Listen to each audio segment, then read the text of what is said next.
மாண்புமிகு தமிழ்நாடு முதல்வர் அவர்கள் இந்த காவல்துறை அதிகாரிகளின் எண்ணிக்கையை விரிவுபடுத்த வேண்டும், அதிகப்படுத்த வேண்டும். இப்ப ஒரு காவல் நிலையம், அந்த காவல் நிலையத்துக்கு குறைந்தது ஒரு 50 கிராமம், 60 கிராமம் அல்லது 40 கிராமம் என்ற விகிதாச்சாரத்தில் இருக்கிறது. இந்த சூழல்ல ஒரு காவல் நிலையத்தில ஒரு 30 டூ 40 காவல் அதிகாரிகள் இருக்காங்க. அவங்க எல்லா நேரத்திலயுமே காவல் நிலையத்தில் இருப்பதில்ல. இப்ப அதர் டியூட்டி, அந்த ஓடின்ற எக்ஸெட்ரால இருக்காங்க. அப்ப காவல் நிலையத்தில் இருக்கக்கூடிய அதிகாரிகளின் எண்ணிக்கை ரொம்ப குறைவாயிடுது.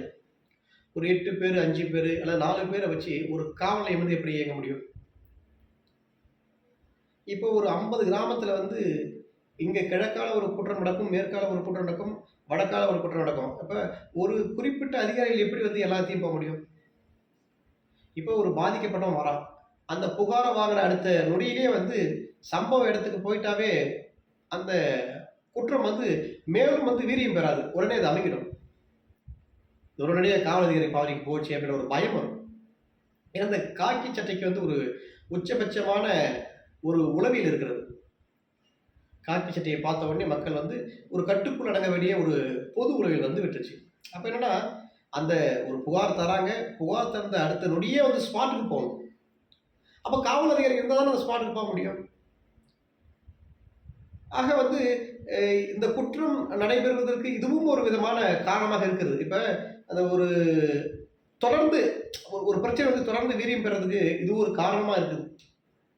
மாண்புமிகு தமிழ்நாடு முதல்வர்கள் இந்த காவல் அதிகாரிகள் மீது ஒரு கவனம் செலுத்தி, இந்த காவல்துறை இந்த எண்ணிக்கையை விரிவுபடுத்த வேண்டும். இதனால அதிகப்படியான வேலையும் கிடைக்கும், ஒரு வேலை வாய்ப்பும் உருவாகும். பல்வேறு விதமான இந்த குற்றச் செயல் ஒரு கட்டுக்குள் அடங்கக்கூடிய ஒரு சூழலும் இருக்கும். 2வது நீங்க பார்த்தீங்கன்னா, இந்த சி கிரேட் என்ற ஒரு காவல்துறை அதிகாரிகள் இருக்காங்க. அடிநிலை ஊழியர்கள். அவங்க படக்கூடிய இன்னல்கள், அவதுகள்லாம் ஒரு எக்ஸ்ட்ரீம் லெவல்ல இருக்குது. என்னன்னா, அ ஒரு சுதந்திரத்தை இழக்கிறாங்க.